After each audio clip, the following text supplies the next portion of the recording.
গোধূলি বেলায় জনবহুল পরিবেশে বসে কাগজের গুটি গুটি লেখায় চোখ বুলাচ্ছে নাহিদ। একটা সমাবেশে যোগদান করেছে সে। সামনে আছে অসংখ্য মানুষের ঢল। নাহিদ সেদিকে তাকিয়ে তৃপ্তির হাসি হাসল।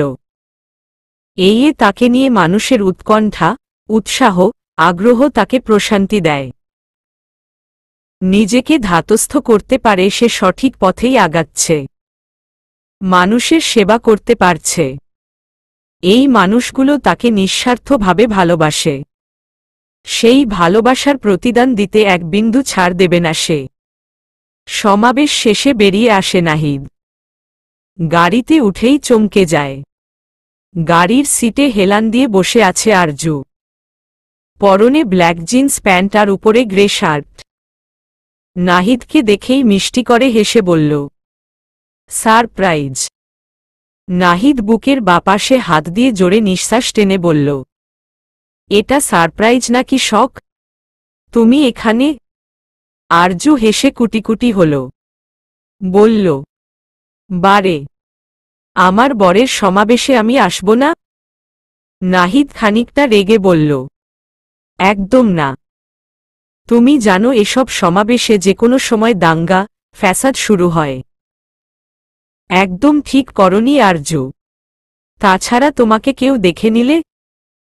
নাহিদ সামনে ড্রাইভিং সিটে বসা আসিফকে উদ্দেশ্য করে রেগে বলল, আসিফ, এসব বিষয় তোমার খেয়াল রাখা প্রয়োজন ছিল। আসিফ কাচুমাচু হয়ে বলল, সরি স্যার, আমি ম্যামকে নিষেধ করেছিলাম। কিন্তু আরজু এবার বিরক্ত হয়ে রেগে বলল, আসিফ ভাইয়াকে কেন ধমকাচ্ছেন? আমি নিজ ইচ্ছায় এসেছি। সব জায়গায় বাহাদুরি দেখবেন না, অসভ্য লোক। আরজুকে রাগতে দেখে নাহিদ দীর্ঘশ্বাস ফেলে নিজেকে শান্ত করল। এই মেয়েটাকে কি করে বুঝাবে কত বিপদ সাথে নিয়ে চলতে হয় তাকে। নিজেকে নিয়ে তার কোনো ভয় নেই, ভয় নিজ প্রিয়তমাকে নিয়ে। নাহিদ শান্ত সুরে বলল, আরজু, আর এমনটি করো না। আমার চারপাশে শত্রুরা ঘুরে বেড়ায়। আমি চাই না তারা তোমাকে টার্গেট করে কোনো ক্ষতি করুক। নাহিদ দ্রুত আসিফকে সেই জায়গা ছাড়তে বলল। নাহিদ দেখল আরজু মন খারাপ করে বসে আছে। আহা, এই গোমরা মুখেই তার বউটাকে সাংঘাতিক সুন্দর লাগছে। তাই নাহিদ আরজুকে হালকা জড়িয়ে ফিসফিসিয়ে বলল, মুখ এমন গোমরা করে রাখলে কিন্তু গাড়িতেই চুমু খাব। পরে আসিফ এই শর্ট ফিল্ম দেখে অক্সিডেন্ট করলে আমি দায়ী না। আরজু বড় বড় চোখ করে তাকিয়ে রইল নাহিদের দিকে। আর বলল, আপনার পার্টির লোকেরা জানে আপনি এমন অসভ্য? নাহিদ বিশদ হেসে বলল, পুরুষদের এত সভ্য হতে নেই, না হলে পরবর্তী প্রজন্ম আসার সুযোগ পাবে না। আরজু অভিমানী মুখ করে জানালার পাশে তাকিয়ে মুচকি হাসল। একটা রেস্টুরেন্টে বসে দুজন কিছু সময় কাটল। সচরাচর এমন সুযোগ হয় না তাদের। আজকের বিকেলটা বেশ এনজয় করল দুজন মিলে। আজ নাহিদের দুটো মিটিং ছিল, কিন্তু সে দুটোই ক্যান্সেল করেছে। মাঝে মাঝে কাজ ফাঁকি দিয়ে বউ নিয়ে প্রেম করতে হয়। এমনি সুন্দরী বউ তার, আবার অভিমানী ও বটে। একটু যত্নশীল না হলে বউয়ের হাতে না আবার মার খেতে হয়। সম্ভাব্য এমপি প্রার্থী হয়ে বউয়ের হাতে মার খেলে মান সম্মান কিছু থাকবে না। নাইম মাহমুদ আর আরজু বসে আছে বাগানের ছোট টেবিলে। কিছুক্ষণ আগেই এসেছেন ছেলের বউয়ের সাথে দেখা করতে। শ্বশুরকে দেখে আরজুর মুখে হাসি ফুটে উঠল। মানুষটার ব্যক্তিত্ব তাকে মুগ্ধ করে। হয়তো তার নেতা সাহেবের সাথে শ্বশুরের আচরণে অনেক মিল, তাই। নাইম মাহমুদ আশেপাশে চোখ বুলিয়ে বললেন, এই বাড়িটা আব্বা শখ করে নাহিদের জন্য বানিয়েছেন। এই বাগানের বড় বড় গাছগুলো দেখছ, সেগুলো তিনি নিজ হাতেই লাগিয়েছিলেন।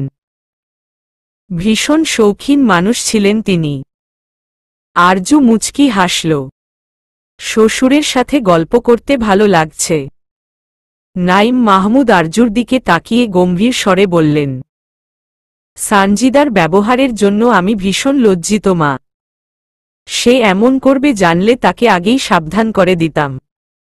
ওর পক্ষ থেকে আমি ক্ষমা চাইছি। আরজু চমকে গেল। সেদিন কথা সে আর নেতা সাহেব ছাড়া কেউ জানে না। তবে বাবার কানে গেল কি করে? তার মানে নেতা সাহেব নিশ্চয়ই এই নিয়ে বাবাকে কথা শুনিয়েছে। আরজু শান্ত সুরে বলল, বাবা আপনি ক্ষমা চেয়ে আমাকে লজ্জা দিবেন না। সেসব আমি কবেই ভুলে গেছি। নাইম মাহমুদ দীর্ঘশ্বাস ছেড়ে বলল, সানজিদার এরূপ ব্যবহারের জন্যই নাহিদ তাকে কখনোই পছন্দ করেনি। এত বছরেও সানজিদা নিজের স্বভাব বদলাতে পারেনি। আরজু কৌতূহলী হয়ে প্রশ্ন করল, বাবা কিছু মনে না করলে একটা প্রশ্ন করতে পারি? অবশ্যই মা। নেতা সাহেব আর আপনার মধ্যে স্বাভাবিক সম্পর্ক নেই কেন? নাইম মাহমুদ শান্ত দৃষ্টিতে আরজুর দিকে তাকিয়ে রইলেন। এই মেয়েটাকে তার ভীষণ আপন মনে হয়। তার ছেলের একমাত্র সুখকে তার আপন মনে হওয়াটাই স্বাভাবিক। এই মেয়েটি পারবে নাহিদকে সামলাতে। আজ বহুদিন পর মন খুলে কথা বলার মতো মানুষ পেলেন তিনি। দীর্ঘশ্বাস ছেড়ে বলতে লাগলেন, আমি আর নিশি ভালোবেসে বিয়ে করেছিলাম। দুই পরিবারের সম্মতিতে ধুমধাম করে ঘরে তুলেছিলাম তাকে। আমাদের জীবনে ভালোবাসার কোনো কমতি ছিল না। নিশি ছিল তোমার মতো মায়াবতী। ওর মায়ার ঘোরেই আমার দিন পার হতো।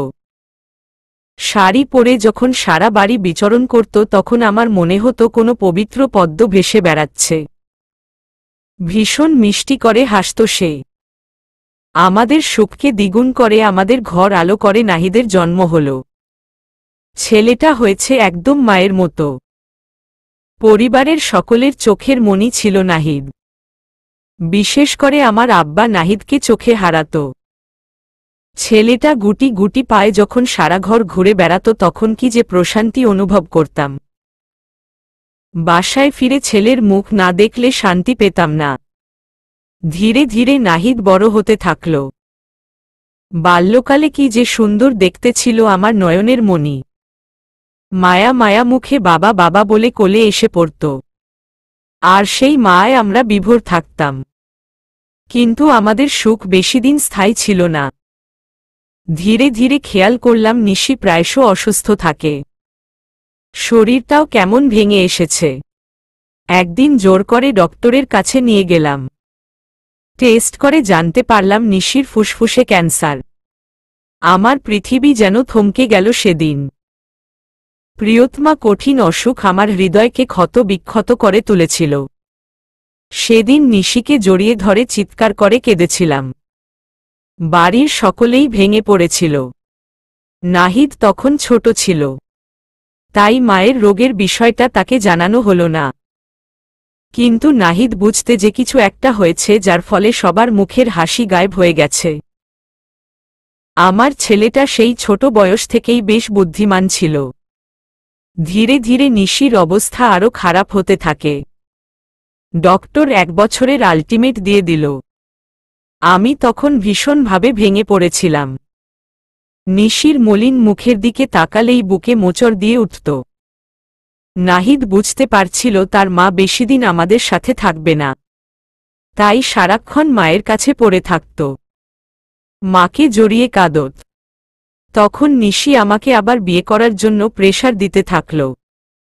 এতে আমার বুকে আরও যন্ত্রণা শুরু হল। প্রিয়তমার জায়গা অন্য কাউকে কি করে দেই? সেই যন্ত্রণা কমাতে মাঝে মাঝে মদ্যপান করতাম।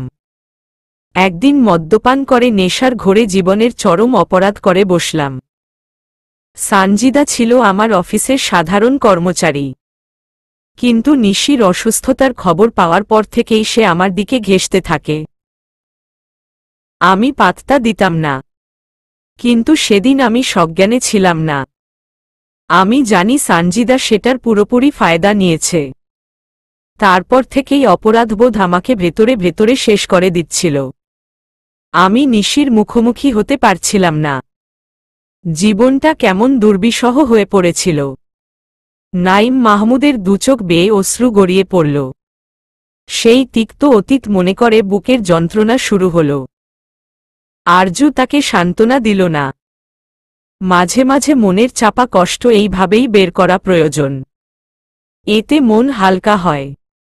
নাইম মাহমুদ আবার বলতে লাগলেন, একদিন জানতে পারি সানজিদা প্রেগনেন্ট। আমি তখন চোখে মুখে অন্ধকার দেখছিলাম, কি করব কিছুই বুঝতে পারছিলাম না। নিশির কানে খবরটা যেতেই সে আমাকে সানজিদাকে বিয়ে করার জন্য প্রেশার দিতে লাগল। আমি জানি নিশির বুকে তখন কেমন যন্ত্রণা হচ্ছিল, কিন্তু সে আমাকে সামলানোর জন্য নাহিদের জন্য কাউকে রেখে যেতে চাইছে। কিন্তু আমার পক্ষে সম্ভব ছিল না নিশির জায়গা অন্য কাউকে দিতে। নিশির জীবদ্দশায় অন্য কাউকে স্ত্রীরূপে গ্রহণ করা আমার পক্ষে সম্ভব ছিল না। তবে নিশি নাছোড় বান্দা, তাই বাধ্য হয়ে তাকে প্রমিজ করেছিলাম তার কিছু হলে তবে সানজিদাকে বিয়ে করব। নিশির মৃত্যুর পর নাহিদ ভীষণ ভেঙে পড়েছিল। তাকে সামলানোর মতো পরিস্থিতি আমার ছিল না, কারণ আমি তখন নিজেকে ঘরবন্দি করে ফেলেছিলাম। অনেকদিন অবধি কারো সাথে কথা বলিনি। স্ত্রী শোক, অপরাধবোধ সব মিলিয়ে আমি স্বাভাবিক ছিলাম না। পরবর্তীতে নিজেকে গুছিয়ে নিশির দেওয়া কথা রাখতে 5 মাসের অন্তঃসত্ত্বা সানজিদাকে বিয়ে করে নিয়ে আসলাম। এসবের বিরূপ প্রভাব পড়েছিল নাহিদের উপর। মা হারানো 12 বছরের ছেলেটা মায়ের মৃত্যুর কিছুদিন পরই বাবাকে অন্তঃসত্ত্বা নতুন মানিয়ে আসতে দেখে মানতে পারেনি। আমার দুরন্ত ছেলেটা ধীরে ধীরে শান্ত আর জেদি হতে থাকে। আমাকে সে প্রচণ্ড ঘৃণা করতে শুরু করে। আমি কাছে টেনে নিল, জেদ করে চলে যেত। সানজিদাকে সে একদম সহ্য করতে পারত না। আমি বুঝতে পারি সানজিদা ও কখনোই নাহিদকে আপন করে নেওয়ার চেষ্টা করেনি। ছেলেটা আমার কাছ থেকে মুখ ফিরিয়ে নিল। জাহিদের জন্মের পর থেকেই সে বাচ্চাটাকে ঘৃণা করত। সে ভাবতেই বাচ্চা জন্যই তার মা শেষে সময়ে মনোকষ্ট নিয়ে মারা গেছে। আমি ভেবেছিলাম সময়ের সাথে সাথে সব ঠিক হয়ে যাবে। নাহিদের রাগ, জেদ, ঘৃণা কমে যাবে। কিন্তু আমি ভুল ছিলাম। আমার যে ছেলেটা বাবা বলতে পাগল ছিল সে আমার কাছ থেকে দূরে সরে যেতে থাকে। জেরিনের জন্মের পর নাহিদ জেরিনকে দূরে ঠেলে দেয়নি, বরং ছোট বোনকে ভীষণ ভালোবাসা দিয়েছে। কিন্তু জাহিদকে সে আজও মেনে নিতে পারেনি। আমার জাহিদটাও বেশ বুঝদার ছেলে। ভাইয়ের ভালোবাসা পাবার জন্য কত কিছুই করত, কিন্তু কিছুতেই নাহিদের মন গলাতে পারেনি। অথচ জাহিদ আজও জানে না কেন তার ভাই তাকে এত অপছন্দ করে। আমি জাহিদকে এসব বলার সাহস পাইনি। ছেলেটা আমাকে ভীষণ সম্মান করে, কিন্তু যখন জানবে তার বাবা কত বড় অপরাধী তখন যদি সেও আমাকে নাহিদের মতো দূরে ঠেলে দেয় আমি মানতে পারব না। বলেই নাইম মাহমুদ অশ্রু ঝরালে। আরজুরও চোখ ভিজে উঠল। তার নেতা সাহেবের জীবনটা কখনোই মসৃণ ছিল না। ইন্ট্রোভার্ট নাহিদ কখনোই নিজের যন্ত্রণা কাউকে বলতে পারেনি। সেই বাল্যকালে এসব পরিস্থিতি একটা বাচ্চার মনে কিরূপ প্রভাব ফেলতে পারে ভেবেই আরজুর বুক ধক করে উঠল। নাইম মাহমুদের দিকে তাকিয়ে তার হাতে হাত রেখে সান্ত্বনা দিয়ে বলল, বাবা আপনি ভেঙে পড়বেন না, আর নিজেকে অপরাধীও ভাববেন না। আপনি পরিস্থিতির শিকার। তবে আমি আপনাকে ছুঁয়ে প্রমিজ করছি আপনার আর নেতা সাহেবের মধ্যকার দূরত্ব কমানোর চেষ্টা করব। একজন বাবার বুকে তার সন্তানকে ফিরিয়ে দেওয়ার চেষ্টা করব ইনশাআল্লাহ। নাইম মাহমুদ মুচকি হেসে আরজুর মাথায় হাত বুলিয়ে দিলেন। বললেন, আমার বিশ্বাস তুমি পারবে। কিছুদিন পরের কথা, আজ আরজুকে নাহিদ ভার্সিটিতে ড্রপ করতে আসল। কিন্তু আরজুকে ভার্সিটির গেটে না থেমে একটু আগেই নামিয়ে দিল। কারণ আরজুর বিয়ের বিষয়ে বন্ধুমহল ছাড়া আর কেউ জানে না। নাহিদ এই মুহূর্তে কাউকেই এই বিষয়ে জানতে নিষেধ করেছে। আরজু স্বাচ্ছন্দ্যে সবটাই মেনে নিয়েছে। আরজু আপন মনে হেঁটে ভার্সিটির গেটে ঢুকতেই তাদের ক্লাসের রিম্পি নামের একটি মেয়ে আরজুকে শুনিয়ে টিটকিরি করে বলল, বুঝলি রাইমা, আজকাল সুন্দরী হলে বড় বড় গাড়িতে চড়ার সুযোগ হয়। বড় বড় নেতারাও আগে পিছে ঘুরে। আজ সুন্দরী না বলে কোনো বড়লোক নেতা পটিয়ে ফেলতে পারলাম না। না হলে বিত্তশালী কোনো লোকের বিছানা গরম করে সান্নেন্দে এসির হাওয়া খেতে খেতে ভার্সিটিতে আসতে পারতাম। রাইমা নামের মেয়েটিও গা ঝালানো হাসিতে ফেটে পড়ল। রিম্পি মেয়েটি বন্ধুমহলের কাউকেই তেমন পছন্দ করে না, বিশেষ করে আরজুকে। আরজুর প্রতি ছেলেদের বিশেষ আগ্রহ দেখে তার গা জ্বলে ওঠে। ঈর্ষাপরায়ণ মনোভাব প্রকাশ পায়। অনেকদিন যাবৎ আরজুকে সে লক্ষ্য করছিল। আগে শুভর বাইকে করে আসলেও আজকাল বড় বড় গাড়ি থেকে বের হয় আরজু। একদিন নিবরাস নাহিদের সাথেও রেস্টুরেন্টে দেখেছে। নাহিদ নামক লোকটির সাথে আরজুর সখ্যতা রিম্পির মনে হিংসার জন্ম দিয়েছে। বন্ধুমহলের দাপট পুরো ক্যাম্পাসেই রয়েছে। তাই কখনো আরজুকে কিছু বলার সুযোগ হয়নি। কিন্তু আজও নাহিদের গাড়ি থেকে আরজুকে নামতে দেখে মেয়েটা আরজুকে খোঁচানোর সাহস পেয়ে গেল। আরজু কপাল কুঁচকে মেয়ে দুটির সামনে এসে দাঁড়াল। কাঁধের ব্যাগ শক্ত করে চেপে ধরে রেগে বলল, মাইন্ড ইউর ল্যাঙ্গুয়েজ। রিম্পি ফিচেল হেসে বলল, তোমরা করলে দোষ নেই আর আমরা বললেই দোষ। লোকে ঠিক বলে সুন্দরী মেয়েদের চরিত্রে সমস্যা। এদের পয়সাওয়ালা লোক দেখলেই গায়ে ঢলে পড়তে মন চায়। আরজু প্রচণ্ড ক্ষিপ্ত হয়ে রিম্পিকে শাসিয়ে বলল, একদম বাজে কথা বলবে না। কারো সম্পর্কে না জেনে তার ক্যারেক্টার নিয়ে কথা বলার কোনো রাইট তোমার নেই। রিম্পি বাঁকা হেসে তাচ্ছিল্যের সুরে বলল, তোমার ক্যারেক্টার নিয়ে আমার আগেই সন্দেহ ছিল। সেইভাবে শুভর সাথে চিপকে থাকো। কিন্তু মেয়র নাহিদের ও যে মেয়েদের নেশা আছে জানতাম না। ভালোই ভেবেছিলাম তাকে। আসলে নেতা মানেই ক্যারেক্টারলেস।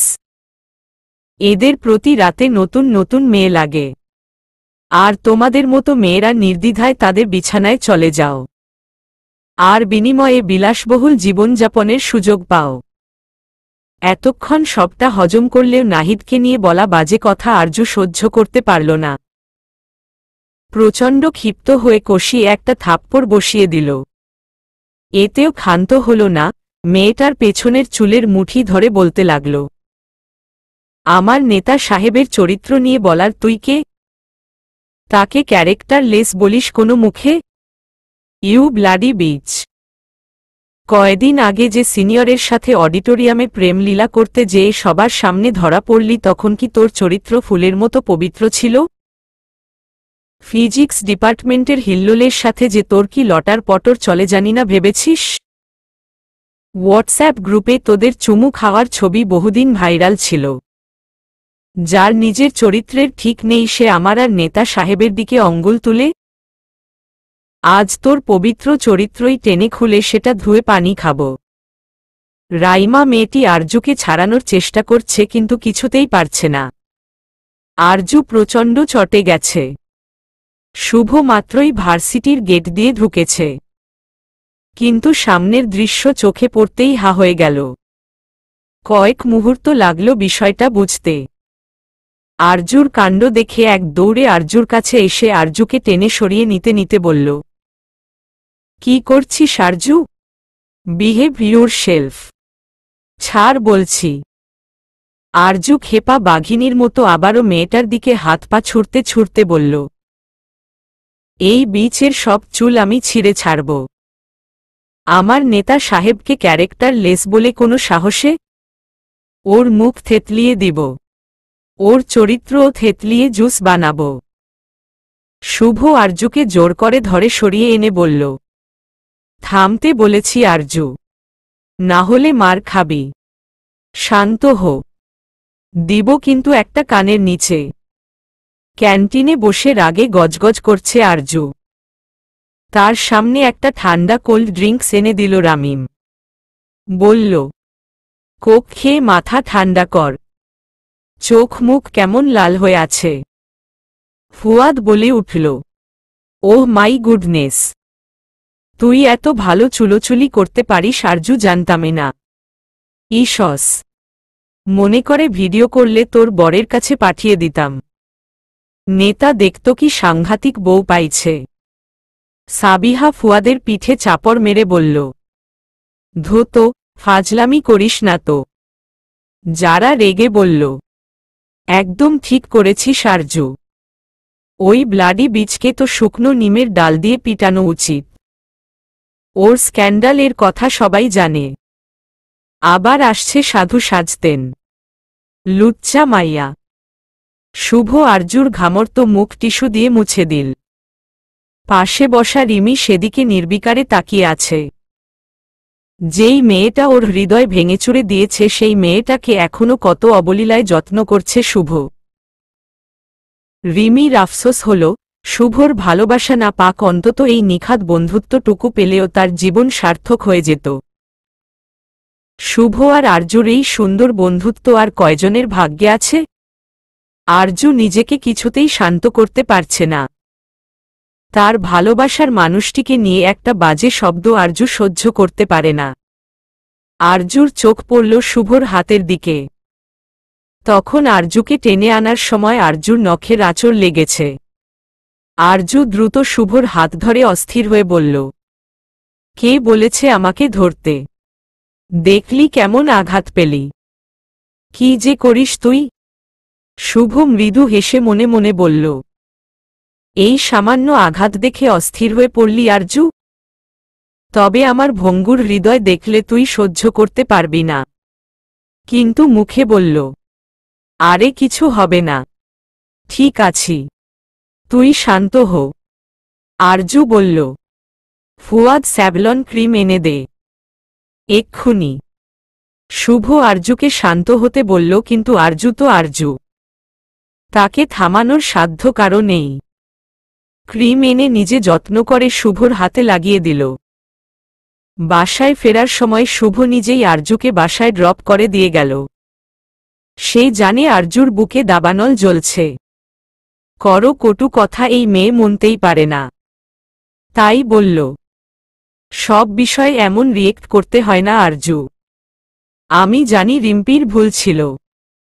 কুকুর কামড়ালে তুইও নিশ্চয়ই কুকুরকে কামড়াবি না। একজন সুনামধন্য নেতার বউ তুই। একটু রেসপন্সিবল হতে হবে তোকে। আমি জানি তোর মাথায় এখন কি চলছে। তবে নাহিদ ভাইকে যতটুকু বুঝেছি তিনি নিশ্চয়ই কোনো কারণে বিয়ের বিষয়টা গোপন রাখতে বলেছে। তুই আর রিয়েক্ট করিস না। আরজু সেসব কথায় পাত্তা না দিয়ে শুভকে জোর করে বাসায় এনে তার হাতে বানানো বিদঘুটে কফি খাইয়ে তবেই যেতে দিয়েছে। কিন্তু ক্ষোভ আরজুর ভেতরে দাবানলের মতো ফুটছে। আজকের এই পরিস্থিতির জন্য নেতা সাহেব দায়ী। তাদের মধ্যে তো সবকিছুই ঠিক চলছে, তবে এই সম্পর্ক নিয়ে কেন এই লুকোচুরি? আরজু চায় সবাই জানুক সে নিবরাস নাহিদের অর্ধাঙ্গিনী। আরজু চায় অবাধে জনসম্মুখে নেতা সাহেবের হাতে হাত রেখে চলতে। আজ জবাব চাই তার। এই নেতার খবর করে ছাড়বে। আজ অনেক রাত করেই বাসায় ফিরেছে নাহিদ। রুমে ঢুকেই দেখল আরজু পুলের পাশে দাঁড়িয়ে আছে। আরজুর উজ্জ্বল মুখটায় রক্তিম আভা ছড়িয়ে পড়েছে। নাহিদ বুঝতে পারছে কোনো বিপদ সীমার মধ্যে আছে। তাই আরজু কাছে এসে পেছনে থেকে জড়িয়ে উন্মুক্ত উদরে হাত গলিয়ে দিল। প্রিয়তমার চুলের ভাঁজে চুমু খেল। আরজু চোখ গরম করে পেছনে ফিরে তাকিয়ে প্রচণ্ড রেগে বলল, কোনো ভদ্র বাড়ির ছেলে এত রাত করে বাসায় ফেরে? নাহিদ বুঝল বউ সাংঘাতিক রেগে আছে। তাই মৃদু হেসে বলল, আমি মোটেও ভদ্র নই। নেতাদের ভদ্রতা দেখাতে হয় মুখে আর মনে রাখতে হয় তীব্র অভদ্রতা। নাহিদের হেয়ালি কথায় আরজু প্রচণ্ড রেগে গেল। নাহিদের পাঞ্জাবির কলার চেপে বলল, আপনি আসলেই অভদ্র আর সুবিধাবাদী। নিজের সুবিধা ছাড়া কিছুই দেখেন না। আপনার কাছে পলিটিক্সই বড়, আমি কিছু না। আপনার লাইফে আমার কোনো গুরুত্বই নেই। নাহিদ মৃদু হেসে আরজুর ঠোঁটে টুপ করে চুমু খেয়ে নিল। আর বলল, পলিটিক্স আমার প্রথম ভালোবাসা আর তুমি শেষ ভালোবাসা। প্রথম ভালোবাসা যে কেউ হতে পারে, কিন্তু শেষ ভালোবাসা একজনই হয়। এবার তুমি বিবেচনা করো তুমি কতটা গুরুত্বপূর্ণ। আরজু দীর্ঘশ্বাস ছেড়ে আবার পুলের দিকে তাকিয়ে দাঁড়াল। গম্ভীর মুখে বলল, আমাদের সম্পর্ক নিয়ে এত লুকোচুরি কেন খেলছেন? সবার সামনে আমাকে স্বীকৃতি কেন দিচ্ছে না? নাহিদ আবার আরজুকে পেছনে থেকে জড়িয়ে ধরে আরজুর কাঁধে থুতনি রাখল। শান্ত সুরে বলল, কে বলেছে তোমাকে স্বীকৃতি দেইনি? তোমার কথা আমার পরিবারের সকলেই জানে, পার্টির সকলেই জানে আমি সিঙ্গেল থেকে মিঙ্গেল হয়ে গেছি। এমনকি আমাদের পার্টির সবচাইতে ডিসগাস্টিং লোকটাকে অবধি আমাদের বিয়ের কথা জানানো হয়েছে। আমিই আপনার স্ত্রী, সেটা কেন জানাচ্ছেন না? নাহিদ আরজুকে ছেড়ে সাইডে রাখা চেয়ারে আরাম করে বসে পড়ল। আরজু কপাল কুঁচকে নাহিদের দিকে তাকিয়ে রইল। সমস্যা কি লোকটার? নাহিদ আরজুর দিকে বাঁকা চোখে তাকিয়ে মুচকি হাসল। আচমকা হাত বাড়িয়ে আরজুর হাতে টান দিয়ে নিজের কোলে বসিয়ে দিল। আরজু অবাক হয়ে গেল। কিছু বলার আগেই নাহিদ আরজুকে নিজের বুকের সাথে মিশিয়ে নিয়ে জড়িয়ে ধরে বলল, আমাদের সম্পর্ক পাবলিকাল হওয়ার পর সবার আগে যেটা হারাবে সেটা হলো ব্যক্তি স্বাধীনতা। এই অবাধে শহরের আনাচে কানাচে বন্ধুদের সাথে ঘুরে বেড়াতে পারছ, সেটা আর পারবে না। মন চাইলে রাস্তায় দাঁড়িয়ে বন্ধুদের নিয়ে ফুচকা, আইসক্রিম খেতে পারবে না। খাঁচায় বন্দি পাখির মতো বাঁচতে হবে। মানুষ তোমাকে তোমার পরিচয় না জানবে, আমার পরিচয়। মিডিয়া সারাক্ষণ তোমার পিছু নিবে। মানুষ তোমাকে নিয়ে সমালোচনা করবে। তোমার তো সাইফুলকে সাথে নিয়েই চলতেই অনিচ্ছা, তখন আরও টাইট সিকিউরিটি নিয়ে চলতে হবে তোমাকে। আমার শত্রুপক্ষরা তোমাকে টার্গেট করে আমাকে দুর্বল করতে চাইবে। যখন তখন তোমার উপর হামলাও হয়ে পারে। ভার্সিটিতেও সর্বক্ষণ তোমার সাথে সিকিউরিটি থাকবে। খালামণি বাসায় গেলে সেই পুরো এলাকা সিকিউরিটি ঘেরাও করা থাকবে। রেস্টুরেন্ট থেকে শুরু করে মল সব জায়গাতেই টাইট সিকিউরিটির মধ্যে থাকতে হবে। তোমার চলাফেরা হয়ে যাবে সীমাবদ্ধ। চাইলেও স্বাভাবিক লাইফ লিড করতে পারবে না। তোমার লাইফ হয়ে উঠবে রেস্ট্রিক্টেড। এসব কি মানতে পারবে আরজু? আরজু হতবম্ব হয়ে তাকিয়ে রইল। নাহিদ বাঁকা হেসে বলল, আমার লাইফ যতটা সহজ ভেবেছ সেটা ততটা সহজ নয় আরজু। নিজের জীবন হাতে নিয়ে চলতে হয়। ব্যক্তিগত জীবন বলতে কিছুই থাকে না। 9 to 5 জব করা ব্যক্তিদের মতো সময় মতো বাসায় ফেরাও হয় না। রাতের পর রাত জেগে পার্টির কাজ করতে হয়। একজন নেতার সহধর্মিণীকে অনেক ত্যাগ স্বীকার করতে হয় আরজু। বিয়ের আগে তোমাকে ওয়ার্ন করেছিলাম। আমি জানতাম তোমার মতো চঞ্চল, উল্লাসিত, স্বাধীনচেতা মেয়ের জন্য এসব রেস্ট্রিকশন মেনে নেওয়া কষ্টকর। আমি চাইনি তোমার এই চঞ্চলতায় কোনো বাধা পড়ুক। আমি চেয়েছি আমার সুখ পাখিটা খোলা আকাশে ডানা ঝাপটে উড়ে বেড়াক। কোনো বিপদ আমার পাখিটাকে উঠে না পারুক। তাই তো শত্রুদের চোখ থেকে আমার প্রিয়তমাকে বাঁচিয়ে রাখার এত চেষ্টা। আরজু অশ্রুসিক্ত নয়নে নাহিদের দিকে তাকিয়ে আছে। নাহিদ আরজুর অশ্রুকণা মুছে কপালে চুমু খেয়ে বলল, জীবনে অনেক বাধা আসবে আরজু, কিন্তু সবকিছুকে শক্ত হাতে মোকাবেলা করতে হবে।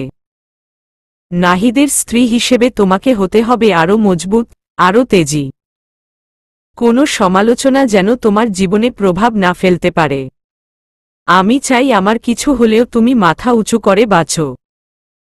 চলার পথে মুখ থুবড়ে পড়লেও মনে রাখবে তুমি নিবরাস নাহিদের অর্ধাঙ্গিনী, যে কখনো হারতে শেখেনি। আবার উঠে দাঁড়াবে আর নিজের লক্ষ্যে এগিয়ে যাবে। কখনো হেরে যাবে না। আরজু অশ্রুসিক্ত নয়নে তাকিয়ে নাহিদের গলা জড়িয়ে ধরল। যেই মানুষটা তাকে এত গভীরভাবে ভালোবাসে সেই মানুষটাকে সে ভুল বুঝল। আরজু তো কখনোই এত গভীরভাবে ভেবে দেখেনি এই মানুষটা তাকে এত কিছু থেকে বাঁচাতে চাইছে, আর সে সেই মানুষটির সাথেই অভিমান করে বসেছিল। আরজু তো জানত নেতা সাহেবের বউ হওয়া সহজ বিষয় হবে না, তবে কেন অন্যের কথায় এত রিয়েক্ট করল? আজ অবনীর লাস্ট পরীক্ষা। এত দিনের পড়ার প্রেশার থেকে মুক্তি পাবে ভেবেই স্বস্তির নিঃশ্বাস বেরিয়ে আসল। পরীক্ষা যেই লোক আবিষ্কার করেছে তাকে পেলে অবনী মরা সাজনা গাছের ডাল দিয়ে পিটাত। এই ছোট্ট ব্রেনে এত মোটা মোটা বই কি করে ফিট হবে? এটা কি আদৌ সম্ভব? এই কয়দিন মায়ের প্রেশারে বইয়ে মুখ গুজে বসেছিল, আজ আর তাকে পায় কে? সুরভিকে পটিয়ে একটা ট্যুর দিবে, তবেই মনটা শান্ত হবে। গেট থেকে বেরিয়ে তার চোখ পড়ল রাস্তার অপর পাশে বাইকে হেলান দিয়ে দাঁড়ানো মানুষটির দিকে। দুজনের দৃষ্টি মিলিত হতেই ব্যক্তিটি অপ্রস্তুত হয়ে আশেপাশে তাকাল। অবনীর অধরে বাঁকা হাসি ফুটে উঠল, আর মনে উঠছে রংবেরঙের প্রজাপতি। অবনী ব্যক্তিটি দিকে এগিয়ে এসে বলল, আপনি এখানে কি করেন? নিশান অবাক হওয়ার বৃথা চেষ্টা করে বলল, আরে তুমি, এই হলে পরীক্ষা তোমার? অবনী মৃদু হাসল, মনে মনে বলল, ভীষণ বাজে অভিনয় করেন আপনি। অবনীর দুষ্ট হাসিতে নিশান আরও অপ্রস্তুত হয়ে বলল, আমি এক ফ্রেন্ডের সাথে দেখা করতে এসেছি। এই কলেজে পড়া স্টুডেন্ট আপনার ফ্রেন্ড? নিশান ঘাবড়ে বলল, না না, এই কলেজের প্রফেসর আমার ফ্রেন্ড। ও, তা আপনার ফ্রেন্ডের সাথে আপনার প্রতিদিন কাজ থাকে? নিশান হতবম্ব হয়ে তাকিয়ে রইল। সে প্রতিদিন আসে, এটা এই পিচ্ছি ধরে ফেলল? এত মহা চালাক, শেষে কিনা এই অতি চালাক মেয়ের পাল্লায় পড়ল। অবনী হেসে উঠল, আর নিশানের দিকে এগিয়ে নিচু স্বরে বলল, কি মিস্টার, প্রেমে পড়ে গেলেন নাকি? নিশান শুকনো ঢোক গিলল, মুখটা এমন করল যেমনটা চোর ধরা পড়ার পর করে। নিতান্তই বাচ্চার সামনে এমন ঘাবড়ানোর কোনো মানে হয় না।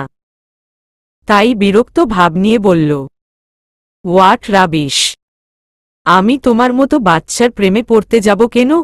অবনী মৃদু হাসল, বলল, আমি কিন্তু বলিনি আমার প্রেমে পড়েছেন। অবশ্য পড়াটাই স্বাভাবিক, সুন্দরী মেয়েদের প্রেমে সব ছেলেরাই পড়ে। নিশান ডানভ্রু উঁচু করে বলল, তুমি সুন্দরী? অবনী হেসে বলল, তাতে কোনো সন্দেহ আছে? বুকে হাত দিয়ে বলতে পারবেন আপনি আমার প্রেমে পড়েননি? নিশান থতমত খেয়ে গেল, সাংঘাতিক মেয়ে। এর সামনে আর 1 মিনিট দাঁড়ালে মনের সব অনুভূতি টেনে হিচড়ে বের করবে। না, আর 1 মিনিটও না। নিশান দ্রুত বাইকে উঠে বলল, তোমার মাথায় সমস্যা আছে, অকালেই পেকে গেছো তুমি। তোমার প্যারেন্টসের সাথে কথা বলতে হবে। অবনী ঝটপট নিশানের বাইকের পিছনে বসে পড়ল। নিশান চমকে গেল। অবনী তাড়া দিয়ে বলল, বিয়ের এত তাড়া আপনার? বুঝেছি, বিয়ের বয়স হয়েছে তো, কতদিন আর কোলবালিশ নিয়ে লটরপটর করবেন? কোনো সমস্যা নেই, আম্মু বাসায় আছে, এখনই চলুন। একটু পর আর আম্মুকে বাসায় পাবেন না। নিশানের মনে হচ্ছে এই পিচ্চিকে এক পলক দেখার জন্য কলেজের সামনে এসে দাঁড়ানো তার জীবনের সবচাইতে বড় ভুল ছিল। কেন দাঁড়ালো? এই মেয়ে তাকে বিপাকে ফেলতে সর্বদা প্রস্তুত। এই মেয়েকে বিয়ে করলে তার আর্মি অফিসার বাবা নির্ঘাত হার্ট অ্যাটাকে হসপিটালাইজড হবে। নিশান দ্রুত বলল, বাইকে কেন উঠলে? আর আমি কখন বলেছি তোমার মতো বাচ্চাকে বিয়ে করব? আমি তোমার মায়ের কাছে কমপ্লেইন করার কথা বলেছি, বিয়ের জন্য না। অবনী পেছনে থেকে নিশানকে জড়িয়ে ধরল, তার পিঠে মাথা রেখে শান্ত সুরে বলল, আমাকে বাসায় ড্রপ করে দিন, না হলে কলেজের সামনেই চুমু খাব। তখন বিয়ে ছাড়া আর উপায় থাকবে না। অবনীর কাজে নিশানের হৃদস্পন্দন থমকে গেল। অবনীর স্পর্শ তার পুরুষ মনকে অশান্ত করে তুলছে। অন্যদিকে অবনীর শান্ত হুমকি তাকে বেসামাল করে তুলছে। এত সব অনুভূতি এই বাচ্চা মেয়েটার জন্য জাগ্রত হওয়া কি আদৌ সঠিক? মিষ্টি রোদের সোনালি আলোয় ঘুম ভেঙেছে আরজুর। প্রতিদিনের মতো আজও নেতা সাহেব পাশে নেই। হয়তো ঘুম থেকে উঠে অফিসে চলে গেছেন। কেন একবার ডেকে তুললে কি হতো? আরজুর আর এই জীবনে নেতা সাহেবের আগে ঘুম থেকে উঠা হবে না। লোকটা মনে হয় ভোর 5টায় উঠে। আরজুর তো অত সকালে চোখই খুলবে না। বিছানা থেকে নেমে এলোমেলো চুল হাত খোপা করতে করতে ফ্রেশ হতে গেল। ফ্রেশ হয়ে বেরিয়ে মুখ মুছতে মুছতে চোখ পড়ল বাগানের দিকে বাস্কেটবল কোর্টে। আরজু অবাক হয়ে সেদিকে তাকিয়ে রইল। ভুল দেখছে না তো? নেতা সাহেব বাস্কেটবল খেলছে। এই সময়ে তো এই বান্দা কখনোই বাসায় থাকে না। তবে আজ কি হল? আরজু দ্রুত নিচে নেমে আসল। বাগানে এসেই থমকে গেল। নাহিদের পরনে গ্রে স্পোর্টস জার্সি, যা ঘামে ভিজে গায়ের সাথে লেপ্টে আছে। এক ফালি চুল ঘামে ভিজে কপালে পড়ে আছে। গলা আর কানের পাশ দিয়ে ঘুমার্থ নোনা পানি গড়িয়ে পড়ছে চুয়ে চুয়ে। আরজু বিমোহিত হয়ে সেদিকে তাকিয়ে রইল। সর্বদা শুভ্র পাঞ্জাবি গায়ে জড়ানো মানুষটির এই রূপ আগে কখনোই দেখা হয়নি। আরজু পিটপিট চোখে তাকিয়ে মৃদু হাসল। আজকের সকালটা আসলেই চমৎকার। নাহিদ একা একাই বলটা নিয়ে খেলছে। বলটা রিংয়ের ভেতরে ফেলেই পেছনে ফিরে তাকাল। আরজুকে দেখে কপালের লেপ্টে যাওয়া চুলকে পেছনে ঠেলে দিয়ে বলল, good morning my sweetheart. Arzoo লজ্জা পেল। আজকাল এমন কত শত আদুরে নামে ডাকে এই ভদ্রলোক। আরজু সামনে এগিয়ে বুকে হাত গুজে বলল, নেতা সাহেব তাহলে বাস্কেটবল ও খেলতে জানে? নাহিদ মৃদু হেসে আরজুর কাছাকাছি দাঁড়াল। আরজুর চিবুকে আলতো ছুঁয়ে আরজুর অধরে টুপ করে চুমু খেয়ে নিল। আরজু প্রচণ্ড লজ্জায় মাথা নিচু করে ফেলেছে। এই নেতা দিন দিন ভীষণ অসভ্য হয়ে যাচ্ছে। যখন তখন তার উপর হামলা করে বসে। নাহিদ বলল, খেলতে না জানলে নিশ্চয়ই এই কোর্ট সাজানোর জন্য রাখিনি। সময়ের অভাবে খেলার সুযোগ হয় না। আরজু নিচে পড়া বলটা তুলে নিল। বলল, আপনার আর কি কি গুণ আছে আগে ভাগেই বলে দিন। প্রতিদিন একটা একটা করে আবিষ্কার করা ধৈর্যের ব্যাপার। আর আমার এত ধৈর্য নেই। আমার আর কোনো গুণ নেই। আমি পলিটিক্সের মানুষ। সব বিষয়ে একটি একটু ধারণা রাখার প্রয়োজন পড়ে। আপনি চাইলে একটা ম্যাচ হয়ে যাক। নাহিদ হাসল। নাহিদ জানে আরজু বাস্কেটবল খেলেছে। অভিজ্ঞতা আছে। কলেজে পড়ুয়া আরজু যখন শুভর সাথে উৎসাহ নিয়ে মাঠে খেলত, নাহিদ দূর থেকেই দেখে তৃপ্তির হাসি হাসত। কিন্তু তার বোকা রানীটা জানে না নাহিদ বাস্কেটবল খেলায় চ্যাম্পিয়ন ছিল। বরাবর নাহিদের স্পোর্টসে বেশ আগ্রহ ছিল। তাই দাদাজান নাহিদের জন্য খেলার কোর্ট বাগানের পাশে করে দিয়েছেন। নাহিদ এগিয়ে এসে বলল, কেন না? অবশ্যই ম্যাম। প্রথমবারে আরজু রিংয়ে বল ফেলতে পারল না। কিন্তু নাহিদ ঠিকই ফেলে দিল। এতে যেন আরজুর মুখটা আরও মলিন হয়ে গেল। আরজু দুবার জিতলেও নাহিদ পর পর কবার জিতে গেল। আরজুর যেন কান্না করার জোগাড়। তাই নাহিদ আর নিজে জেতার চেষ্টা করল না। বউয়ের সাথে কম্পিটিশন করে লাভ নেই। এতে নিজের লস। আরজু জিততে পেরে খুশিতে আত্মহারা হয়ে গেল। নাহিদের গলা জড়িয়ে ধরে বলল, আপনি হেরে গেছেন নেতা সাহেব। নাহিদ আরজুর ঘামে ভেজা কপালে লেপ্টে থাকা চুল কানে গুজে দিতে দিতে বলল, আমি তো সেই কবেই হেরেছি তোমাতে। শুধু তোমার বুঝতে দেরি হয়ে গেল বউ। রুমে ফিরে দুজনই বেশ কিছুক্ষণ পুলে সাঁতার কাটল। কত শত খুনসুটি আর ভালোবাসার বিনিময় হল। আরজুর মনে ভয় হয়, এত সুখ ভালোবাসা তার সইবে তো? কারণ তার আপন মানুষগুলো একটা সময় দূরে চলে যায়। নাহিদ আরজুর ভেজা চুল মুছে দিচ্ছে। আরজু আর চোখে তাকিয়ে বলল, প্রতিদিন সকালে যে জনসেবার উদ্দেশ্যে বাসা থেকে উধাও হয়ে যায় আজ হঠাৎ সে বাসায়, ঘটনা কি নেতা সাহেব? ঘটনা কিছুই না। ভেবেছি আজ সারাদিন বউয়ের সাথে কাটাব। বউকে সময় না দিলে শ্বশুর বাড়ির লোক আমাকে ভোট দিবে না। এতগুলো ভোট ভেস্তে দেওয়া ঠিক হবে না। আরজু রেগে পেছনে ফিরে বলল, ভোট পাওয়ার লোভে আমাকে সময় দিচ্ছেন? এত খারাপ আপনি? খারাপের কি হল? ঘরের লক্ষ্মী যদি ভোট না দেয় তবে বাকিদের কাছ থেকে আশা করব কি করে? আরজু নাহিদের পেটে গুঁতো দিয়ে বলল, পেটে পেটে এত শয়তানি আপনার? নাহিদ আরজুর দিকে ঝুঁকে বলল, নেতাদের শিরায় শিরায় শয়তানি বুদ্ধি দৌড়ায়।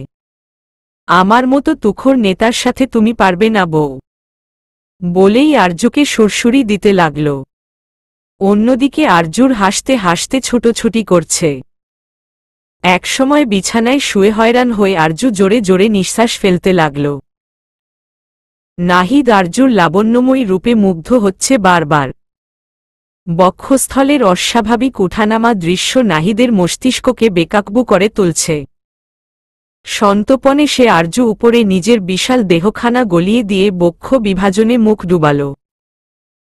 তীব্র অনুভূতির ঝড়ের কবলে আরজুর নিজেকে মাতাল মনে হচ্ছে। নাহিদ মাথা তুলে আরজুর কপালে চুমু খেয়ে সম্মোহন দৃষ্টিতে তাকিয়ে বলল, আমার জীবনের সবচেয়ে বড় প্রাপ্তি তুমি আরজু। তুমি আমার জীবনের সেই অমূল্য সম্পদ যাকে পাওয়ার আকাঙ্ক্ষা করাটাও দুঃসাধ্য। তীব্র ক্রোধ নিয়ে লামিয়া দাঁড়িয়ে আছে সামনের ব্যক্তির দিকে। লামিয়ার তীক্ষ্ণ দৃষ্টিতে ছোট বোন লামিসার বেহাল দশা। বীর বীর করে সামনের ব্যক্তিটি দিকে তাকিয়ে বলল, ভাইয়া এই চকলেট নিলে আপু রাগ করবে। ব্যক্তিটি শান্ত দৃষ্টিতে লামিয়ার দিকে তাকাল। মৃদু হেসে বলল, কিছু বলবে না, তুমি খাও। লামিয়া রাগে মুখ ফিরিয়ে নিল। চিবিয়ে চিবিয়ে বলল, কয়দিন পর পর কেন আসেন আপনি? আমাদের বাসা ভাড়া, লামিসার স্কুল ফি, আমার সেশন ফি চাচুর হাত দিয়ে পাঠিয়ে কি প্রমাণ করতে চান আপনি খুব ভালো মানুষ? ব্যক্তিটি শান্ত দৃষ্টিতে তাকিয়ে বলল, আমি তো নিজেকে কখনো ভালো মানুষ বলে দাবি করিনি। চাচির অত্যাচার থেকে বাঁচানোর জন্য আপনি চাচাকে প্রেসার দিয়ে আমাদের এই বাসায় আপনার এলাকায় আনিয়েছেন। চাচার কাছ থেকে বাবার জমি উদ্ধার করেছেন। আমার স্বার্থপর চাচা যেদিন থেকে আমাদের টাকা দিতে আর আমাদের খোঁজখবর নিতে আসে তখন থেকেই বুঝতে পেরেছি এসবের পেছনে আপনি আছেন। হয়তো তোমার চাচা নিজের ভুল বুঝতে পেরেছে। কখনোই না। ওই মানুষটা কখনোই বদলাবে না। চাচার হাতে পাঠানো টাকা ফিরিয়ে নিজে বাড়ি ভাড়া দিতে গেলে বাড়িওয়ালা ভাড়া নেয় না। এলাকার কোনো লাফাঙ্গা ছেলে ভুলেও আমার দিকে তাকিয়ে বাজে কথা বলার সাহস পায় না। এসব কেন করছেন? দয়া দেখাচ্ছেন? এক বোনকে নিরাপত্তা দেওয়ার চেষ্টা করছি। দায়িত্ববোধ থেকেই করছি। লামিয়া মেকি হেসে বলল, আমাদের উপর থেকে সবচাইতে বড় নিরাপত্তার ছায়া কেড়ে নিয়ে আপনি নিরাপত্তা দিতে এসেছে? দায়িত্ব পালন করছেন? হাস্যকর। ব্যক্তিটি এবার লামিয়ার সামনে এসে দাঁড়িয়ে করুণ কণ্ঠে বলল, অনুতাপের চাইতে বড় শাস্তি এই পৃথিবীতে আর কিছু নেই। অপরাধবোধ আমাকে তিলে তিলে শেষ করে দিচ্ছে। জীবনে সব সুখ পেয়েও হৃদয়ের গভীরে তীব্র ভয় আর অপরাধ বোধ নিয়ে বেঁচে আছি। এই ভাইটাকে কি মাফ করা যায় না? তোমার এই ঘৃণ্য দৃষ্টি দেখলে নিজেকে নর্দমার কীট মনে হয়। এবার অন্তত এই ভাইটাকে মাফ করে দাও। লামিয়ার চোখ ভিজে উঠল।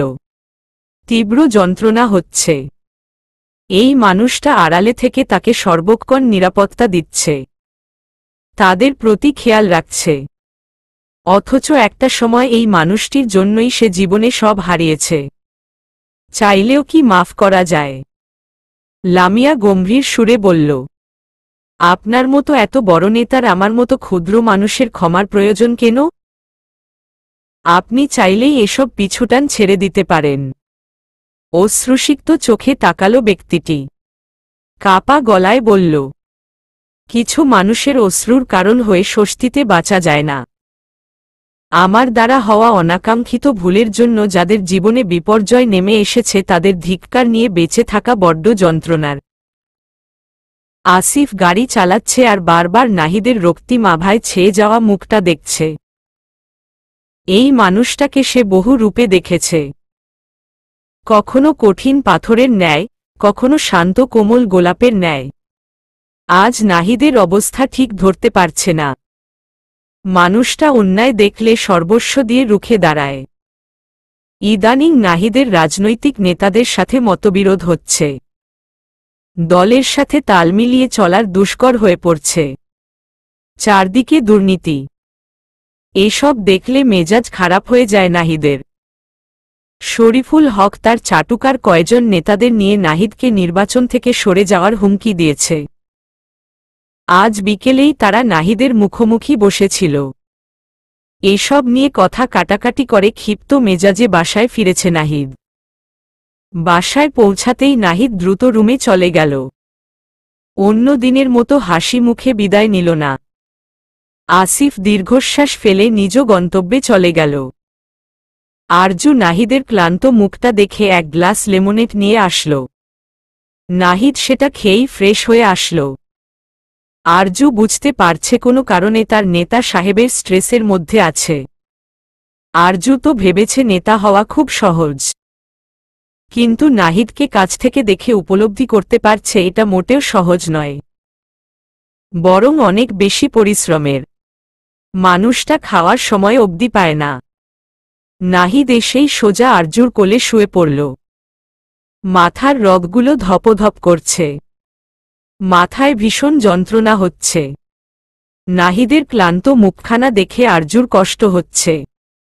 নাহিদ ক্লান্ত সুরে বলল, মাথাটা ভীষণ ধরেছে আরজু, মনে হচ্ছে ছিঁড়ে পড়ে যাবে, মাথায় হাত বুলিয়ে দাও।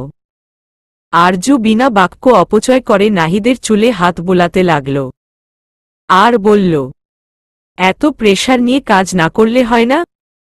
অসুস্থ হয়ে পড়বেন তো।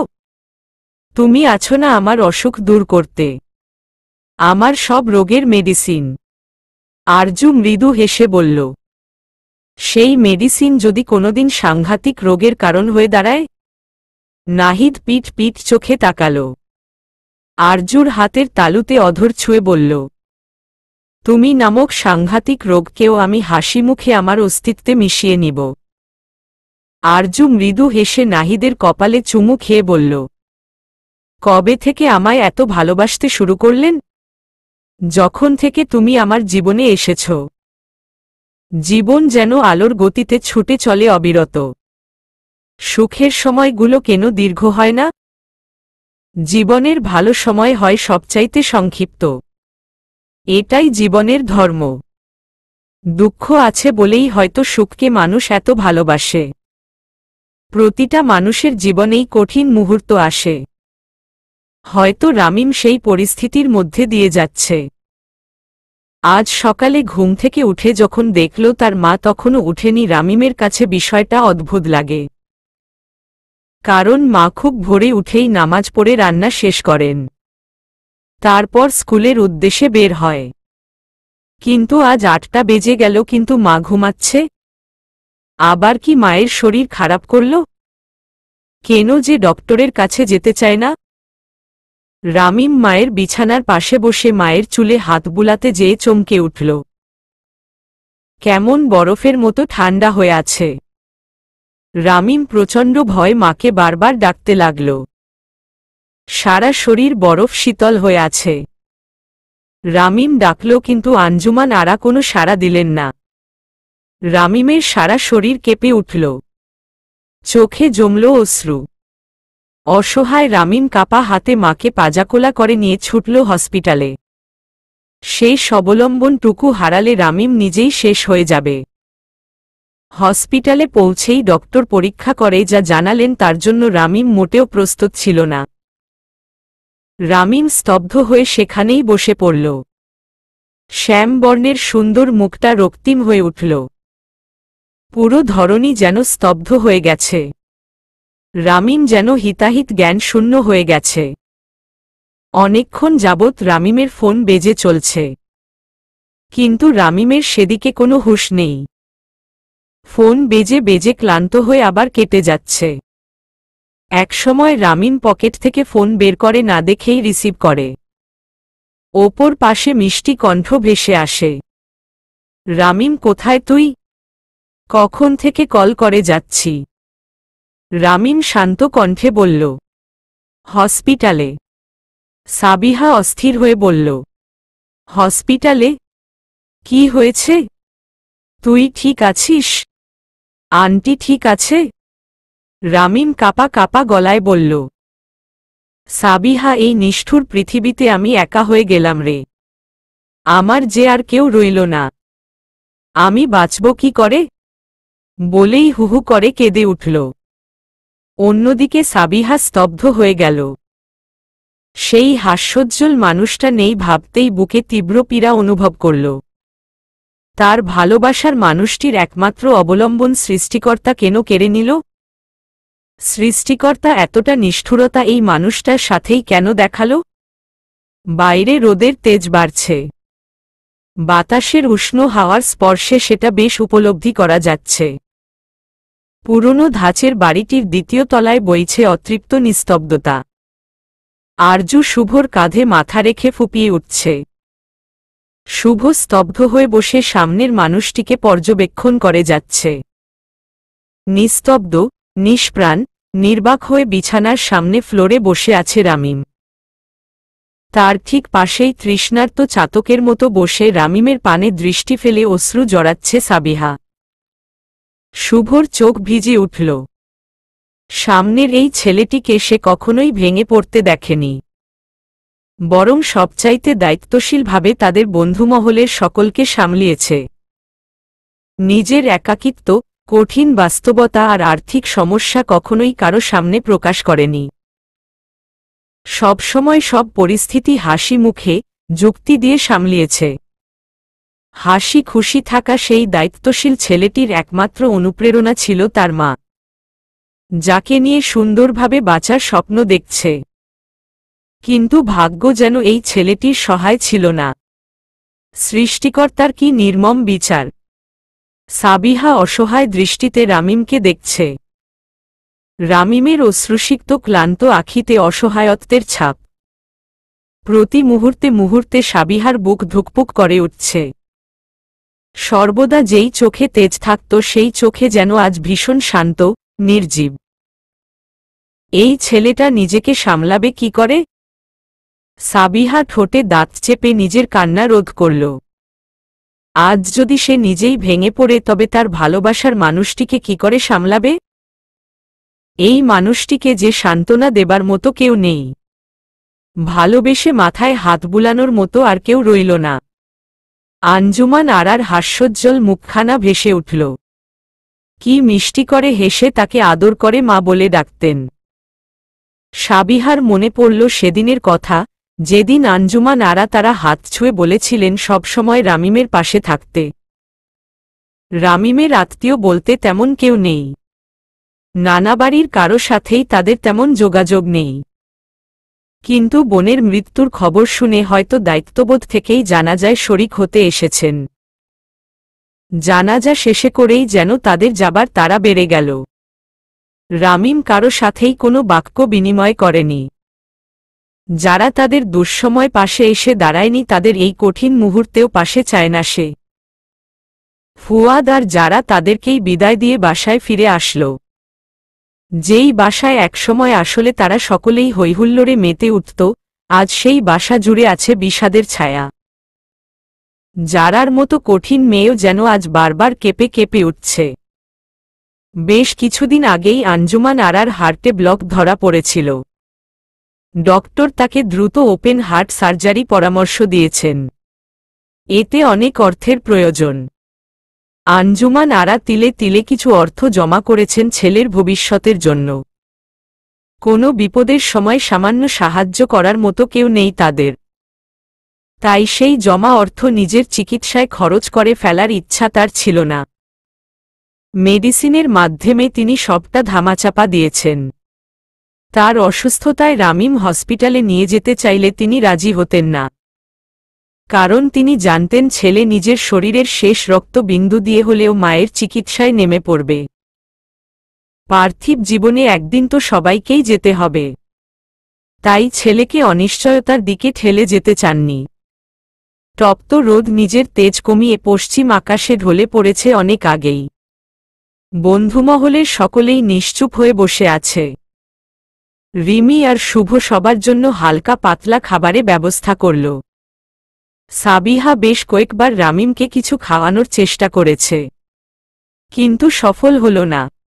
কেমন নিস্তব্ধ, শান্ত হয় আছে ছেলেটা, না কাঁদছে আর না কিছু বলছে।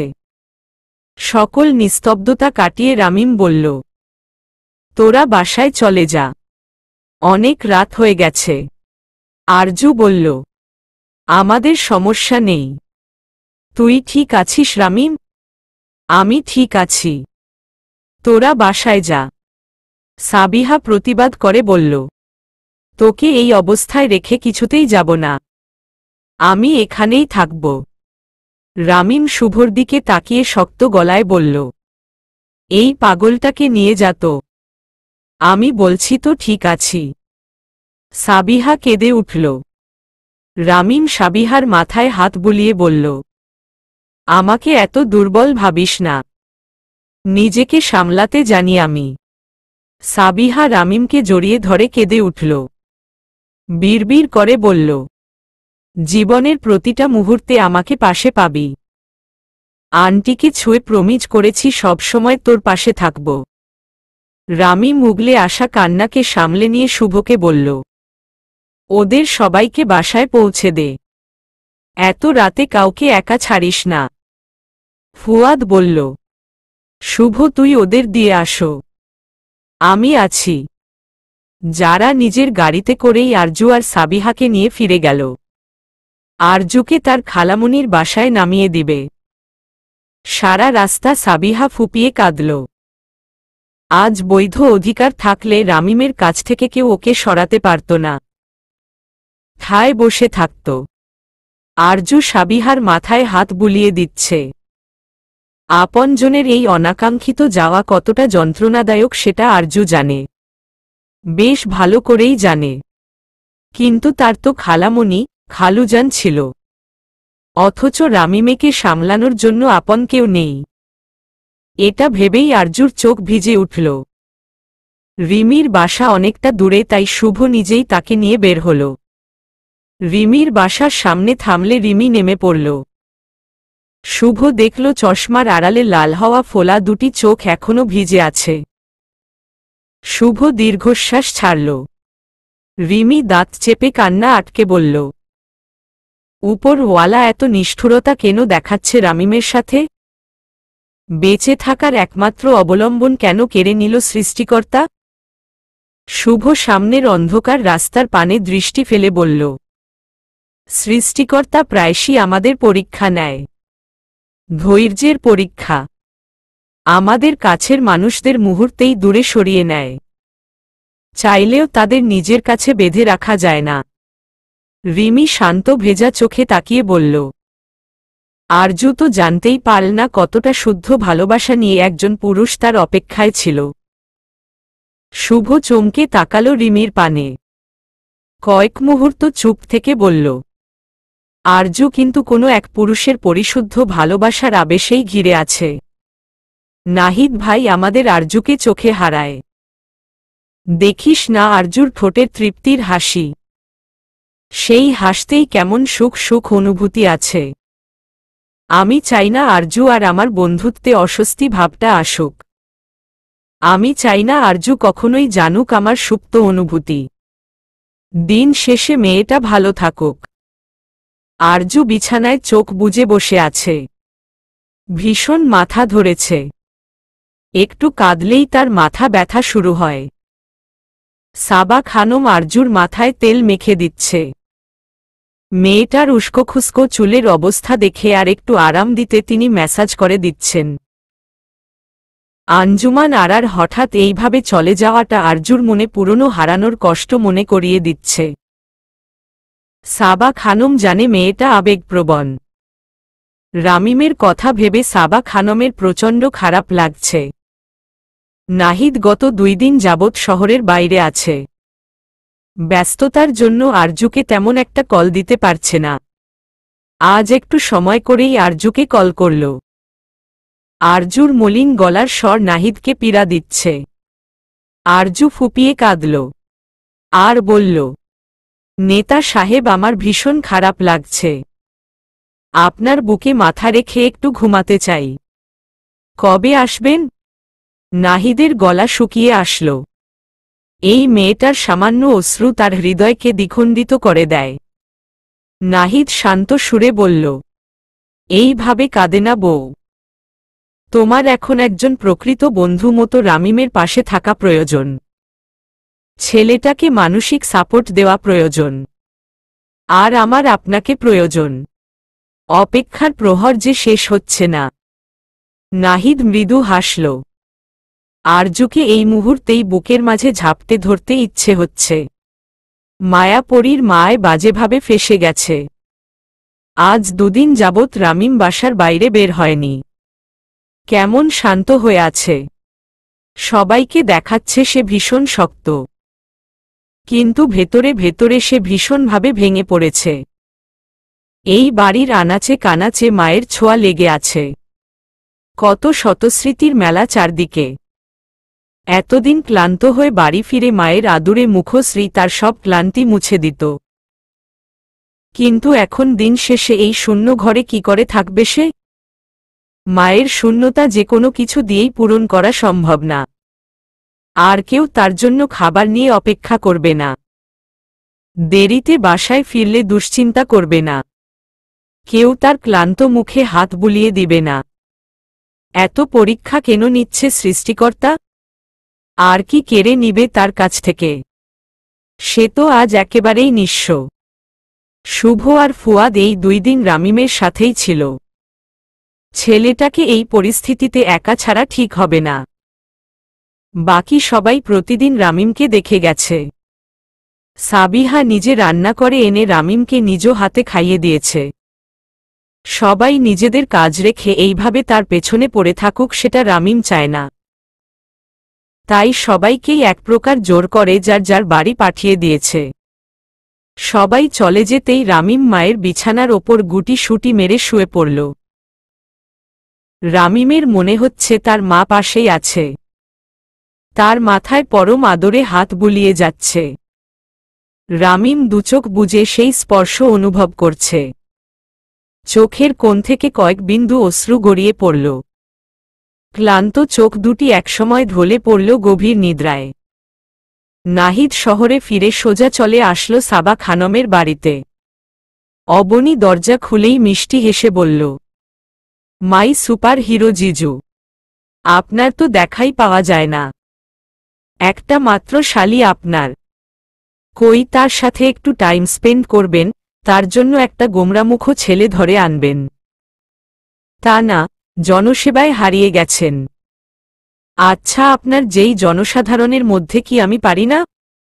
আমার কি একটু সেবার প্রয়োজন নেই? নাহিদ মিষ্টি হাসল। পাঞ্জাবির হাতা গুটাতে গুটাতে বলল, মাই ডিয়ার শালি, আপনি সাধারণ কেন হতে যাবেন? আপনি তো অসাধারণ। আপনার সেবায় আমি 24 আওয়ার নিয়োজিত। আর রইল গোমরামুখো ছেলের কথা, সেটা আপনি একটু বড় হলেই ধরে আনব। বলেই নাহিদ ভেতরে প্রবেশ করল। ভেতরে যেতে যেতে অবনীর কানের কাছে ফিসফিস করে বলল, বাই দা ওয়ে, তোমার বুকে যেই নিশান ছেপে গেছে সেটা যদি আরও কয়েক বছর এইভাবেই বহাল থাকে, তবে তোমার নামের পাশে সেই নিশান ছাপতে এই জিজু যথাসাধ্য চেষ্টা করব। বুঝলে শ্যালিকা? নাহিদ কথাটা বলেই চমৎকারভাবে চোখে উইঙ্ক করে চলে গেল। অবনী সেখানেই হতবাক হয়ে দাঁড়িয়ে রইল। তার জিজু যে গভীর জলের মাছ সেটা বুঝতে সময় লাগল না। নিশান সম্পর্কে সুরভি ছাড়া সে কাউকেই জানায়নি। তবে তার এই সুদর্শন জিজু সবটা জানল কি করে? স্পাই লাগিয়েছে নাকি? নাহিদকে হঠাৎ নিজের রুমের দরজার সামনে দেখেই আরজুর চমকে গেল। বুকে প্রশান্তি খেলে গেল। মানুষটাকে একদিন না দেখলেও তার অস্থিরতা বেড়ে যায়। আরজু এক দৌড়ে এসে নাহিদের বুকে মুখ গুজে দিল। কিন্তু কয়েক মুহূর্ত পরই মাথা তুলে অস্থির হয়ে নাহিদের পাঞ্জাবির বোতাম খুলতে লাগল। নাহিদ খানিকটা লজ্জা পেয়ে গেল।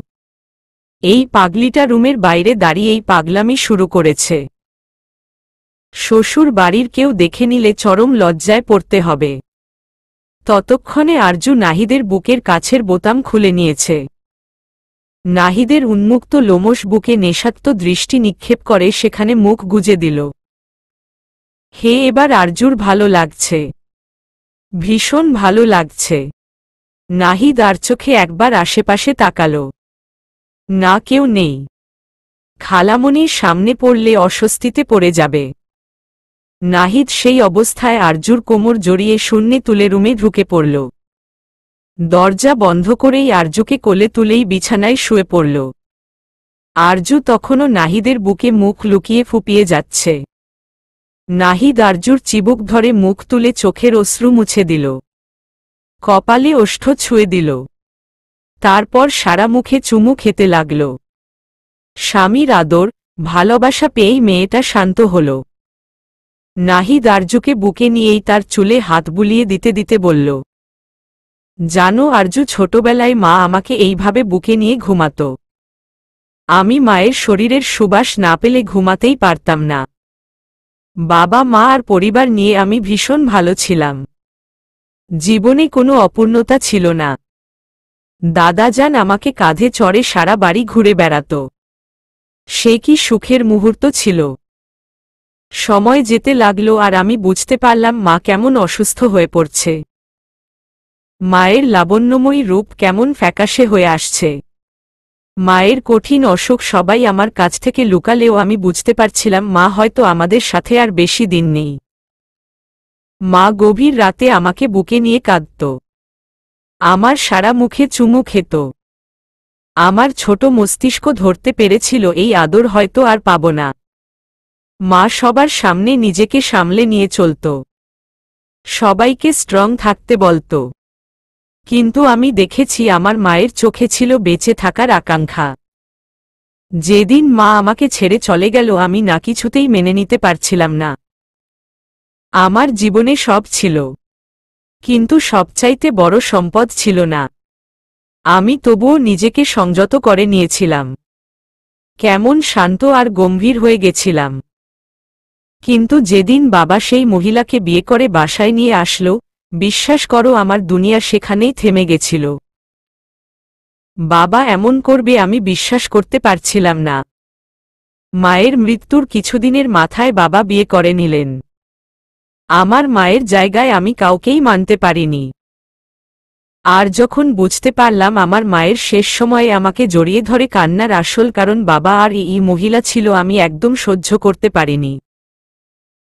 আমার মায়ের অশ্রু মাখা লালচে মুখটা আমার চোখের সামনে ভেসে উঠত।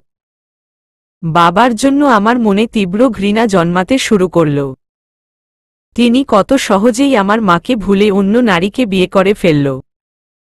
আমার মায়ের জীবদ্দশায় তিনি অন্য নারীর সান্নিধ্যে কি করে যেতে পারল? এতটাই ঠুনকো ছিল তার ভালোবাসা। আমার অসুস্থ মাকে ফেলে তিনি অন্য নারীতে মেতেছিলেন। সন্তান হয়ে কি করে মেনে নিতাম? সেই মহিলার সন্তানকেও আমি মানতে পারিনি। কারণ জাহিদ তাদের পাপের ফল। সেই পাপ যা আমার মাকে স্বস্তিতে মরতে দেয়নি। জীবনের চরম কঠিন মুহূর্তে মায়ের হৃদয় ভেঙেছে। আমি কি করে সেই ছেলেকে ভাইয়ের মতো ভালোবাসতাম? তবে জেরিনের প্রতি আমার কোনো ক্ষোভ ছিল না। তাকে আমি বড় ভাইয়ের স্নেহ, ভালোবাসা দিয়েছি। কারণ সে আমার মায়ের কষ্টের কারণ ছিল না। মেয়েটার মায়াবী মুখটা দেখে আমার প্রশান্তি কাজ করে। দাদাজানের মৃত্যুর পর আর আমি সেই বাসায় থাকিনি। সানজিদা মাহমুদ কখনোই আমাকে স্নেহের চোখে দেখেনি। আর না আমি তাকে মা ভাবতে পেরেছিল।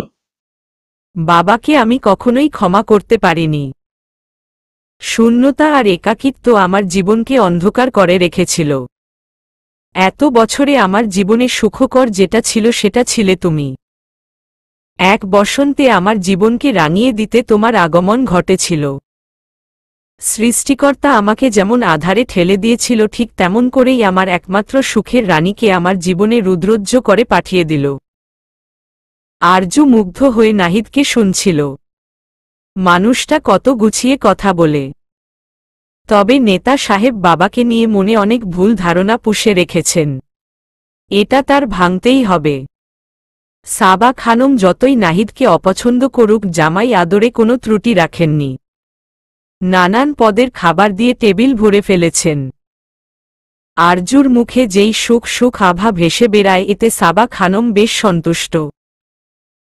মেয়ের সুখের জন্য তিনি বিষকেও হজম করে নিতে পারবেন।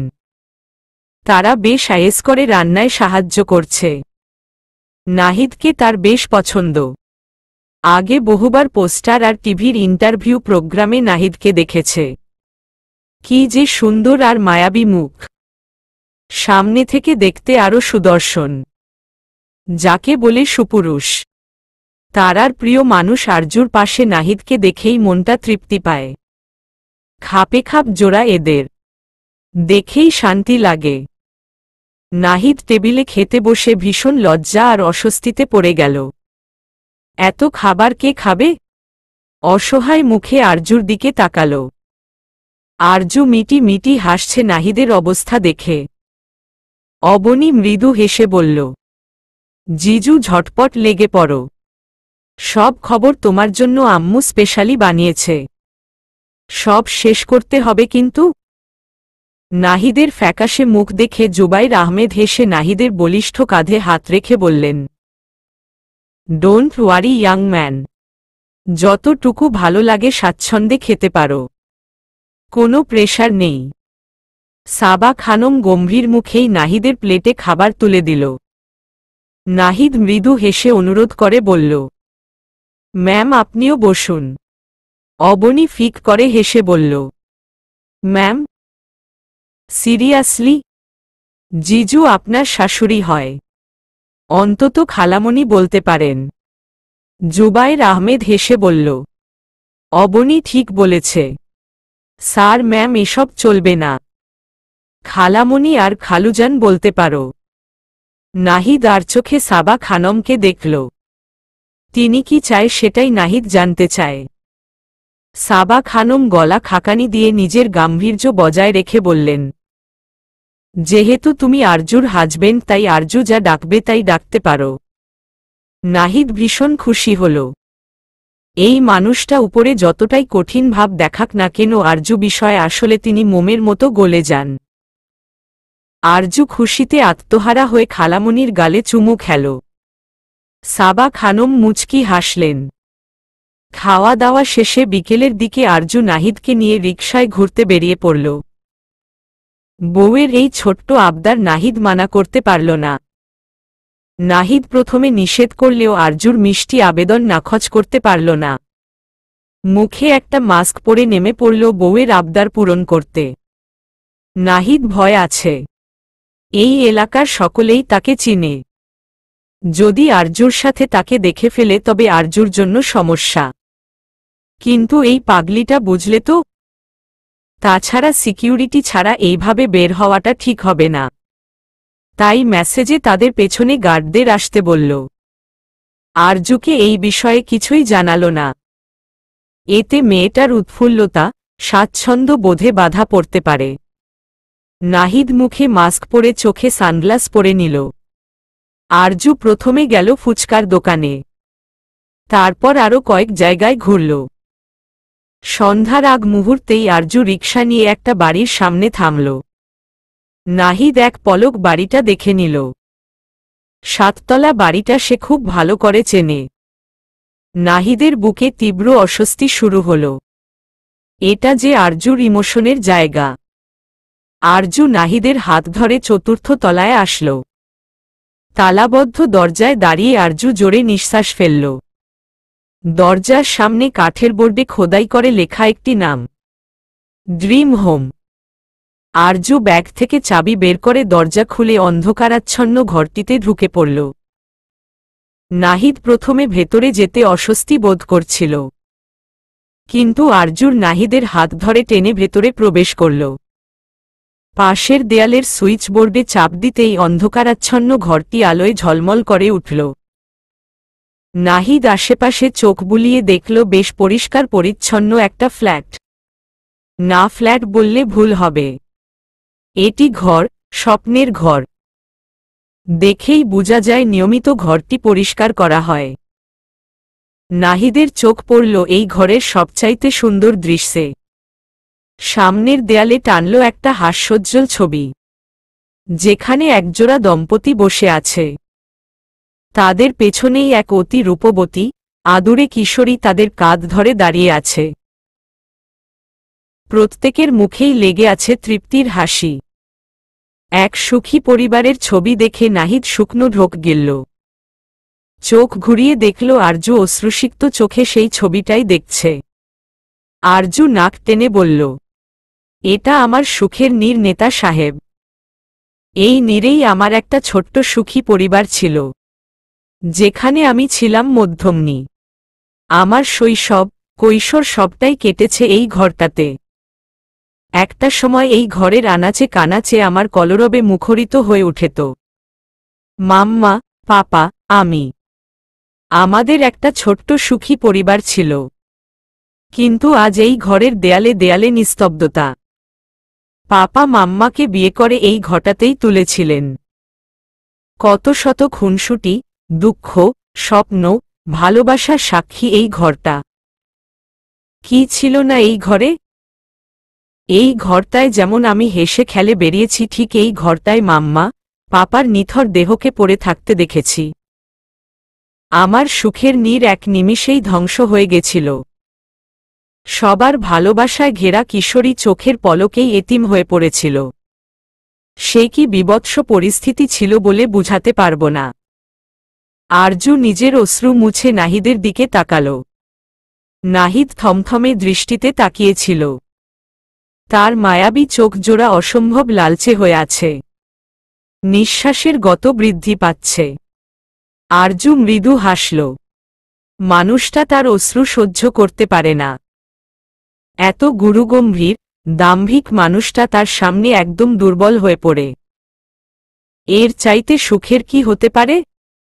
আরজু সুখী, ভীষণ সুখী। আরজু নাহিদের কাছে এসে বাহুতে এক হাত পেঁচিয়ে কাঁধে মাথা রেখে বলল, লাইফ ইজ ভেরি আনসার্টেন। কখন কোনো মুহূর্তে জীবন আমাদের কোথায় নিয়ে যাবে কেউ বলতে পারে না। আপন মানুষগুলোকে হারানোর পরই আমরা তাদের মূল্য বুঝতে পারি।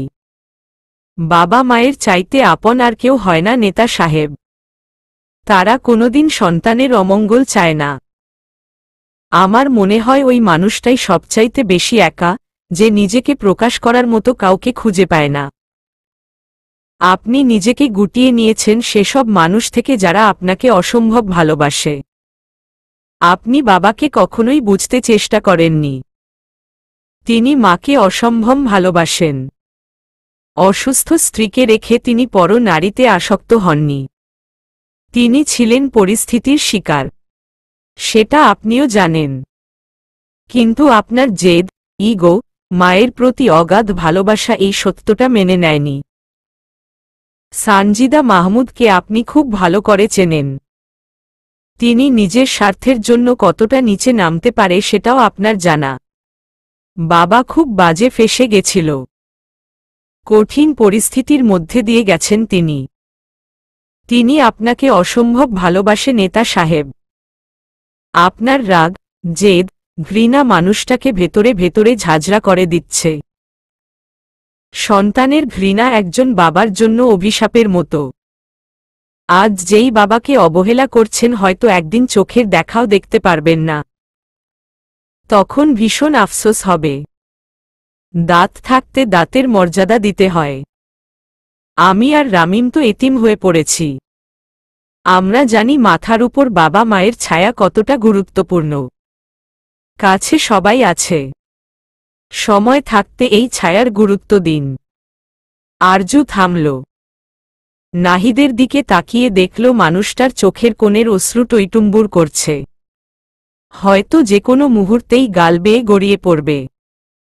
আরজু নাহিদের চিবুকে আলতো স্পর্শ করে চোখে চোখ রাখল। মৃদু হেসে বলল, আমি চাই না আপনি এই একাকিত্বের জীবন কাটান।